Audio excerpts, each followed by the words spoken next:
tout est au vert, donc c'est parti. Donc rebonjour ou bonjour à toutes et à tous. Merci à Enjeu de l'organisation de ce colloque et à Suzanne Commande m'avoir proposé de présider cette session qui s'appelle Santé, pratique de soins et réadaptation. Elle me l'a proposé probablement parce que je sais tenir le temps et donc je serai très intransigeant. En fait, l'idée, c'est d'avoir 20 minutes par présentation. Si c'est 1 ou 2 minutes de plus, bien évidemment, on acceptera, on posera des questions. Et on m'a proposé de présider cette session puisque je suis médecin de médecine physique et de réadaptation pour les enfants entre le CHU d'Angers, le Centre de rééducation des Capucins et la faculté de santé. Et pour moi, en tant que médecin qui prend en soin des enfants en situation de handicap et leurs familles et les parents, c'est un plaisir de pouvoir réfléchir avec vous sur des thématiques qui, des fois, semblent éloignées de mes pratiques, mais en fait, pas du tout. Et je vous propose de commencer la première session par l'histoire des pratiques et des lieux de soins de la psychiatrie de l'enfant en France, par Madame Monduy de Caussade, qui est doctorante en histoire, psychologue clinicienne et qui est à l'Université du Mans. C'est bon comme ça? Parfait. Ok. Merci d'abord à toute l'équipe de l'organisation de me permettre de présenter mon travail qui est un travail issu d'une thèse en cours. Donc c'est vraiment une recherche qui avance aussi par des présentations comme celle d'aujourd'hui. Donc c'est une thèse sous la direction d'Hervé Guillemin dans laquelle je questionne la sortie des enfants de l'hôpital psychiatrique dans la deuxième moitié du XXe siècle, donc au moment de la sectorisation. Et aujourd'hui, je vais vous parler de ce moment-là précisément. Alors je vais reposer un petit peu des bases qui est tout d'abord la loi du 18 juin 1838 qui prévoit l'obligation pour tout département de posséder un asile public ou privé faisant office d'asile public, et donc cette obligation concerne aussi les enfants au même titre que les adultes qui étaient internés sous deux modalités, le placement volontaire ou le placement d'office, qui pose évidemment question, pour le placement volontaire en ce qui concerne les enfants. Alors, je vous parle aujourd'hui de cette histoire à un moment précis qui est la mise en œuvre, donc comme mon titre vous l'indique, des intersecteurs de pédopsychiatrie. Donc la sectorisation qui s'est mise en place dans l'après-guerre, à un moment où l'enfermement des malades est largement remis en question et où les psychiatres souhaitent se détacher de l'univers asilaire, entaché par la guerre, par l'enfermement et la mort de dizaines de milliers de malades mentaux.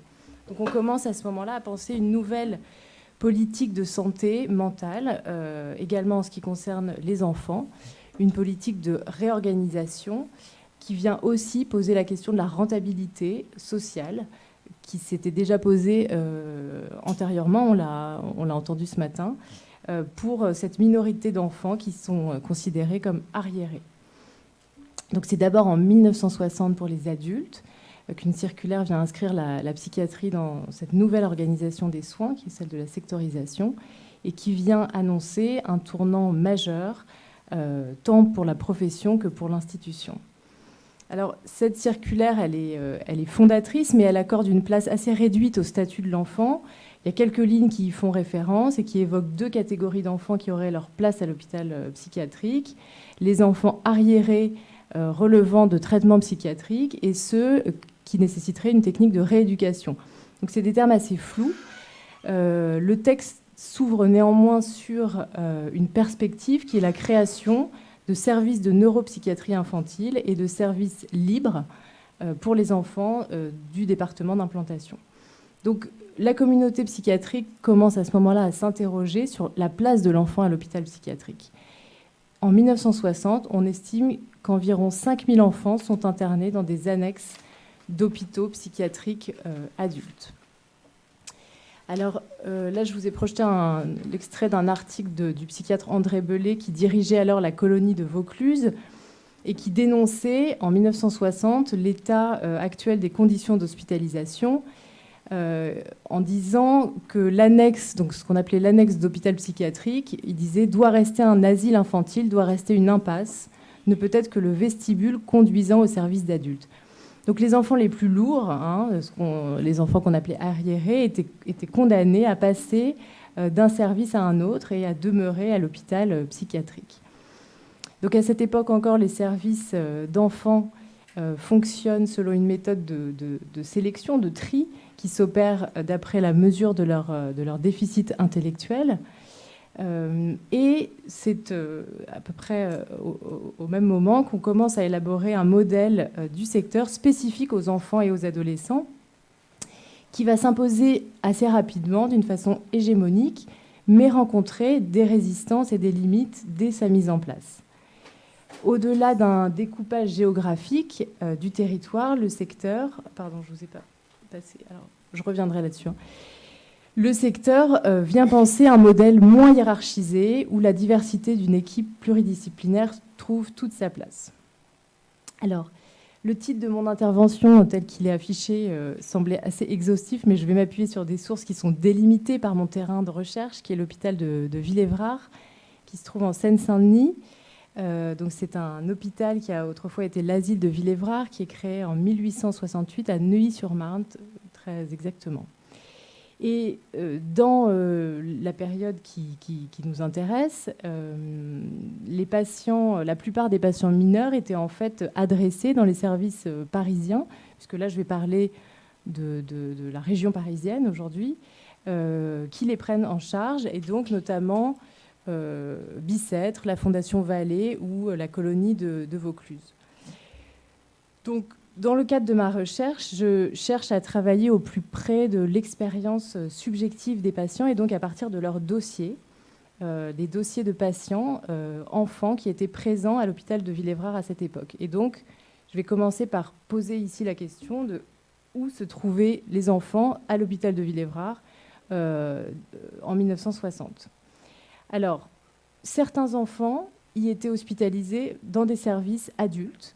J'ai retrouvé des dossiers de patients entre 14 et 17 ans hospitalisés dans des services adultes, le plus souvent à un moment de passage d'un service enfant à un service adulte, soit en raison de leur âge.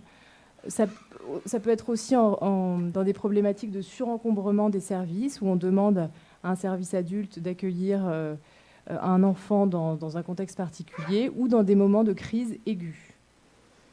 Alors, une partie des enfants se trouve donc dans des services adultes. Une autre partie des enfants se trouve dans un institut médico-pédagogique qui est lui-même situé à l'intérieur de l'hôpital et qui accueillait des enfants entre 8 et 14 ans. C'est donc l'IMP de Villévrard qui a ouvert en janvier 1944 et fermé en 1968. Cette IMP il regroupe 120 lits dans 3 pavillons. 40 filles se trouvent dans un pavillon et 80 garçons dans 2 autres. Et cette IMP accueillait des enfants qui étaient diagnostiqués débiles légers, en précisant ne pas accepter ni les déficiences sensorielles, ni les caractérielles, ni les délinquants, ni les infirmes. Donc le point de départ du fonctionnement de l'IMP, c'est la création de classes pour permettre un apprentissage scolaire aux enfants qui étaient placés sur le même mode que le programme enseigné dans les classes des écoles, mais adapté aux possibilités de l'enfant. Donc dès son ouverture, la visée... Alors là, je vous ai présenté un des travaux des enfants qui faisaient un journal qui s'appelait D'un fil à l'autre, qui est issu donc des archives de cette IMP. Donc l'IMP proposait, je cite, un développement physique satisfaisant, une base d'apprentissage scolaire, l'apprentissage d'un métier et celui de la vie pratique, des rapports en société et de la liberté. Donc cet IMP, il était quand même implanté dans l'hôpital psychiatrique et il reposait sur un fonctionnement très médicalisé puisqu'il y avait dans cet IMP un médecin psychiatre, une assistante sociale, un personnel éducatif et soignant qui était composé d'éducateurs et d'infirmières qui étaient eux-mêmes issus du service adulte qui est venu remplacer l'IMP, donc avec une formation qui était celle des infirmiers, des infirmières des hôpitaux psychiatriques. Voilà, alors là, je vous ai mis des extraits de la plaquette de l'IMP, donc en 1956, qui montrait ce que les enfants... alors, donc d'abord, les tests auxquels les enfants étaient soumis à leur entrée à l'IMP pour mesurer donc l'importance de leur retard, et puis ensuite diverses activités qui étaient pratiquées. Donc à partir des années 60, et très progressivement, les enfants commencent à sortir de l'hôpital avec la création de dispensaires de psychiatrie infanto-juvénile qui se mettent en place en suivant un découpage, comme vous pouvez le voir. Alors c'est assez complexe, mais c'est un découpage donc, en 3 intersecteurs, le A, le B et le C, qui regroupent 6 villes. Voilà. Alors comment les enfants arrivent dans ces consultations? Ils y sont orientés par l'école, par l'assistante sociale de la mairie ou par leur médecin, avec des prises en charge.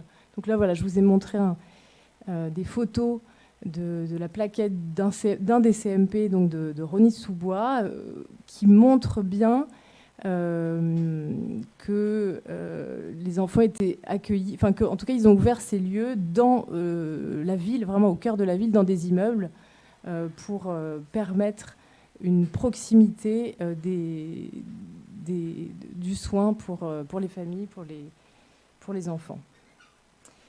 Avec des prises en charge qui varient en fonction des lieux de soins, en fonction du médecin qui y exerce, en fonction de la politique du secteur et en fonction des courants théoriques de l'époque, comme on pourra le voir. Donc à ce moment-là, c'est un investissement qui passe vraiment par le tout ambulatoire, qui se questionne néanmoins, puisqu'en 1977, donc 5 ans après le premier texte sur les intersecteurs de psychiatrie de l'enfant et de l'adolescent, on va quand même créer une unité, on va créer des lits en fait, dans l'hôpital de Villévrard pour les enfants, une unité qui s'appelle Unité de neuropsychiatrie infantile, avec 36 lits d'hospitalisation, qui étaient des lits pensés à l'origine pour des enfants arriérés profonds, et qui, à l'ouverture du centre, vont être créés pour des enfants de moins de 10 ans qui ont des troubles psychotiques et, je cite, des enfants caractériels. Alors, quand ce pavillon est créé, son médecin-chef, qui est le docteur Niquez, va faire tout un discours en précisant qu'il y a eu beaucoup de réticence à ouvrir ces lits, notamment autour de la réputation des services d'enfants, des hôpitaux psychiatriques. Mais que très rapidement, l'hôpital a constaté que les mesures ambulatoires ne pouvaient contenir toutes les demandes et qu'il existait un besoin de lits psychiatriques, notamment étayé par une forte demande d'hospitalisation émanant des parents. Donc, il y a 2 pavillons qui vont ouvrir en 1977. Alors, comment la prise en charge des enfants et de leurs proches a-t-elle suivi ces évolutions institutionnelles? Donc, comme je l'ai dit, dans les années 60, on commence à questionner l'enfermement des enfants à l'hôpital. Donc, il y a beaucoup d'articles qui questionnent le fait que des enfants entrent dans ces structures et n'en ressortent que pour aller d'un service enfant à un service adulte, dans des structures qui ne sont pas adaptées à ces enfants. Et donc ce sont sur des cas assez...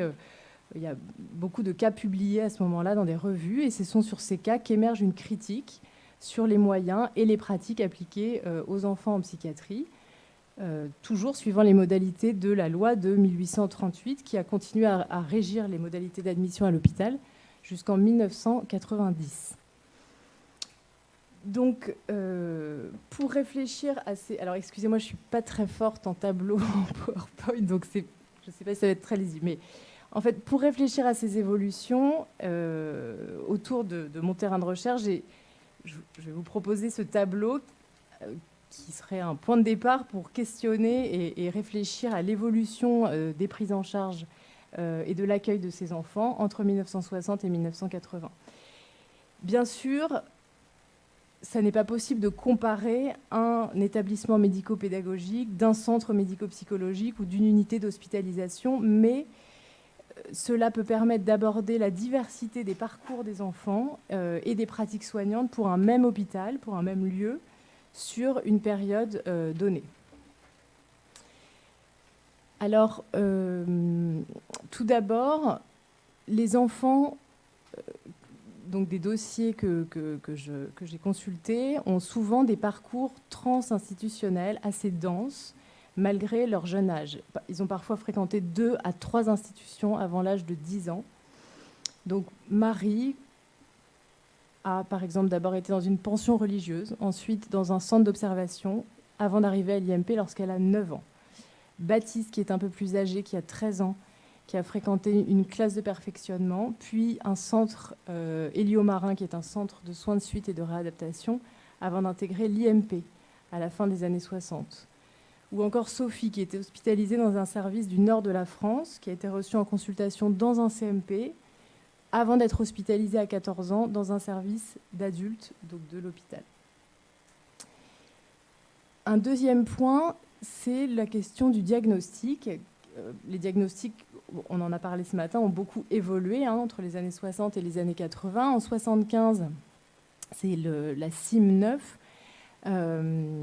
qui intègre des catégories spécifiques aux enfants, donc les psychoses spécifiques de l'enfant, les troubles de l'affectivité spécifiques de l'enfance, l'instabilité de l'enfance. Et on retrouve une évolution des catégories diagnostiques dans les dossiers. Donc Marie et Baptiste intègrent l'IMP sur la base de leur diagnostic de débilité légère ou débilité moyenne. Anne-Laure est hospitalisée en service adulte en 1967 pour un état d'arriération mentale grave. Et dans certains dossiers, on trouve plusieurs diagnostics différents. Et certains enfants ont 3, 4 diagnostics sur une période très courte. Des diagnostics qui parfois justifient d'un transfert, par exemple en service adulte. Quand on veut transférer un enfant dans un service adulte, on va orienter son diagnostic souvent en ce sens. Ou au contraire, pour le garder dans un service d'enfant, on va également orienter parfois le diagnostic en ce sens. Donc ça pose la question du statut aussi du diagnostic. Jacqueline et Frédéric consultent au CMP en 70 et 80, 1970 et 1980. Ils ont connu, eux, un parcours moins complexe que les enfants de l'IMP. Il ne s'agit pas tout à fait des mêmes enfants. Le diagnostic reste obligatoire pour justifier d'une prise en charge en centre médico-psychologique. Donc Jacqueline va être diagnostiquée d'une timidité excessive. C'est un diagnostic que j'ai retrouvé très régulièrement dans les années 70 pour des jeunes filles. Frédéric, lui, va être diagnostiqué sur la base de ses convulsions épileptiques et de son trouble caractériel. Donc une diversité des diagnostics qui évoluent aussi en fonction des lieux où sont reçus les enfants. Je ne sais pas combien de temps on a. 4 minutes. OK. Alors les traitements et les pratiques de soins évoluent aussi beaucoup sur cette période. Donc à l'IMP, la prise en charge reste assez médicalisée. Il y a un entretien avec un psychiatre, un personnel infirmier qui est très présent au quotidien de l'enfant. Chaque dossier de l'enfant comporte énormément de comptes rendus techniques, médicaux, des comptes rendus de bilan psychologique, des comptes rendus de bilan médicaux assez poussés. Mais les soins reçus par les enfants sont de l'ordre de la rééducation, avec plutôt des ateliers manuels, des ateliers professionnels, une éducation scolaire qui s'adapte au niveau de l'enfant. Au CMP, là encore, l'évolution est assez visible sur une dizaine d'années. Les premiers dossiers dans les années 60 comportent, enfin en tout cas les premiers dossiers que j'ai consultés, comportent systématiquement un test de Terman-Merrill, qui est une amélioration du test de Binet-Simon de QI, qui donne donc lieu à un quotient intellectuel par le ou la psychologue de l'institution. Également systématiquement un entretien psychiatrique de l'enfant qui est reçu, seul ou avec ses parents. À partir des années 70-75, les dossiers que j'ai pu consulter ne comprennent plus de bilan et l'examen psychiatrique n'est plus systématique. Un enfant peut être reçu uniquement par le ou la psychologue ou bien les parents par l'assistante sociale. Les pratiques évoluent là encore. Les enfants ou adolescents hospitalisés en service adulte nécessitent, eux, pour la plupart, un traitement neuroleptique ou psychotrope, en plus des consultations psychiatriques et d'activités manuelles dans le service. Alors, Les notes des soignants, c'est également un élément intéressant à analyser dans ces dossiers, puisqu'au-delà des diagnostics médicaux, ce sont les infirmiers, parfois les éducateurs, qui sont au contact quotidien des enfants, qui prennent des notes dans leurs dossiers. Et là aussi, il y a une différence entre les structures. Donc les notes des patients hospitalisés en service adulte sont plutôt des notes d'observation dans le but d'affiner un diagnostic, de penser à l'orientation du patient qui est là pour un moment plutôt court. Le médecin de Sophie précise d'abord qu'elle n'a pas sa place ici. Et le contact des... Alors là, il s'agit de deux jeunes filles. Les deux jeunes filles est analysée. L'une est méfiante, l'autre a un bon comportement, l'autre refuse de parler. Voilà. Donc sur les dossiers que j'ai pu analyser de ces enfants ou adolescents en service adulte, j'ai pu constater qu'on prêtait plus facilement aux filles des sentiments cachés, plus pernicieux, là où le caractère des garçons peut être plus brutal et indiscipliné, mais d'une façon plus franche dans les observations soignantes. En ce qui Il nous reste 1 minute. Ok. Bon, alors... Juste pour vous dire que dans les dossiers de patients du CMP, les notes sont beaucoup plus exhaustives. Parfois, les entretiens sont retranscrits en intégralité et on prête beaucoup plus d'attention aux caractéristiques psychiques, au fonctionnement psychologique des patients. Alors voilà, j'aurais pas le temps de parler de la place des parents, mais il y a quelqu'un, je crois, qui va en parler cet après-midi, mais ça fait vraiment partie d'un aspect que je traite et qui est vraiment très intéressant, puisque les parents sont, par exemple pour l'IMP, sont très très peu reçus. Leur place, ils sont assez mis à l'écart. Ils sont reçus, enfin ils peuvent venir à l'IMP 2 dimanches chaque mois. Ils ont le droit d'envoyer 2 lettres à leurs enfants, et on verra au fur et à mesure que dans les dispensaires, dans les centres médico-psychologiques, la place des parents est beaucoup plus importante. Ils sont reçus presque systématiquement, parfois même seuls. Voilà. Je voulais conclure sur la question du handicap, puisque je n'en ai pas parlé. On est dans les années 70 au cœur de ces questions. Avec la loi de 1975, donc la loi d'orientation en faveur des personnes handicapées, qui vient définir le handicap par rapport au concept d'inadaptation, qui était très marqué, très utilisé par la neuropsychiatrie infantile depuis les années 40. Et cette loi qui a opéré une fracture entre les pédopsychiatres pour qui l'inadaptation relevait de causes médicales et les tenants de la définition du handicap qui en excluait le rôle de la médecine. Donc ce sera aussi l'objet de mon travail, d'essayer de saisir les conséquences de cette rupture sur les pratiques et sur les institutions. Merci beaucoup. Excusez-moi pour le temps. Merci beaucoup. On va se laisser le temps d'une ou deux questions dans l'assistance. Ici, alors je ne sais pas qui est-ce qui est chargé du micro.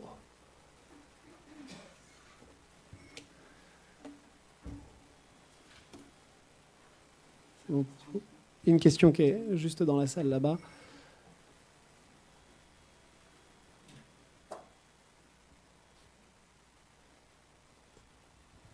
Merci pour votre exposé que j'ai trouvé très intéressant.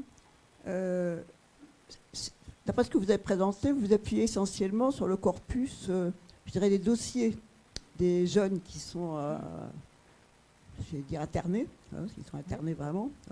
Je voulais savoir si vous vous intéressez au rôle qu'ont joué ces psychiatres dans les années 45-55, qui ont contribué à l'évolution de la prise en charge de ces enfants. Je pense en particulier à quelqu'un qui a joué un rôle extrêmement important, c'est Stanisław Tomkiewicz. Alors, oui, de fait, je m'y intéresse, même si mon approche consiste aussi à essayer de prendre un peu de recul par rapport au discours des médecins qui ont jusqu'à présent beaucoup fait l'histoire aussi de la pédopsychiatrie. Et j'essaye de porter une attention soutenue dans la lecture des dossiers de patients aux autres professionnels, c'est-à-dire aux infirmiers, aux éducateurs, aux assistantes sociales, et à leur rôle auprès des enfants à ce moment-là. Donc, évidemment, je fais, par exemple, les revues sont assez foisonnantes, parce que tous ces psychiatres ont beaucoup écrit dans les années 50, 60, 70. Mais j'essaye aussi de m'en détacher un petit peu et de travailler vraiment à partir des dossiers d'enfants. Voilà, je ne sais pas si j'ai répondu à votre question, mais... Est-ce qu'il y a une autre question? Moi, j'ai une question. En fait, en vous écoutant, j'ai pris conscience de quelque chose et je voulais vous poser la question. Là, vous parlez d'un service où il y a un bâtiment pour les garçons et un bâtiment pour les filles. Et en fait, il s'avère que moi, j'exerce dans un bâtiment pas de psychiatrie, mais dans mon service, en fait, où on est un service mixte, où il y a et des gars et des filles dans le même service, et des ados. Et donc, j'ai repris conscience qu'effectivement, à un moment, il y avait cette dichotomie. Est-ce que dans vos études, dans la période que vous étudiez, soit sur l'hôpital particulier de votre objet de recherche ou en France, vous avez une idée de quand est-ce que petit à petit c'est devenu entre guillemets mixte ou aucune idée de ça? Alors, donc, Villévrard accueillait uniquement les hommes et l'hôpital de Maison-Blanche en face les femmes. Et donc, c'est en 68 que chacun de ces hôpitaux est devenu mixte. Et c'est alors pour l'IMP, par exemple, où les bâtiments étaient séparés, c'est le moment où l'IMP a fermé. Donc, je sais qu'après, les enfants qui ont été orientés vers d'autres structures, en tout cas, quand c'était d'autres IMP, c'était des IMP mixtes, à cette époque-là, en tout cas. Merci. Je ne sais pas s'il y a d'autres questions. Une petite...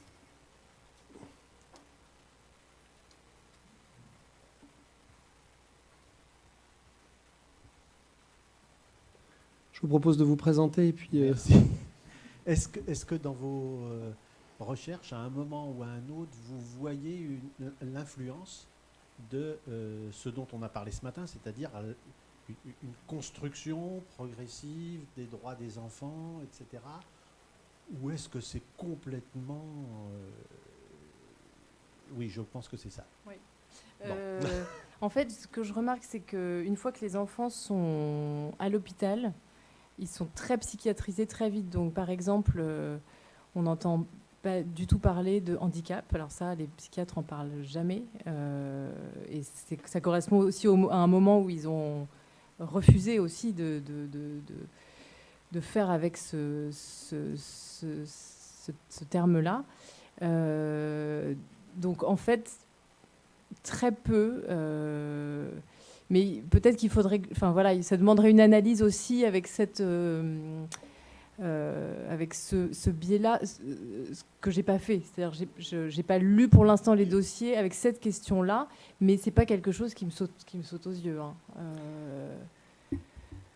Et juste pour compléter, qu'il n'y ait pas le mot handicap chez les médecins psychiatres dans ces années, que peu surprenant, il arrive dans le monde médical, le handicap arrive surtout dans les 80 avec les travaux de Wood, même si avant on en parle avant, mais les psychiatres, ils ont encore alors j'ai rien contre les psychiatres, mais c'est plus compliqué effectivement pour eux à intégrer cette notion, et c'est bien ce que vous nous dites. S'il n'y a pas d'autres questions, une toute petite, et puis après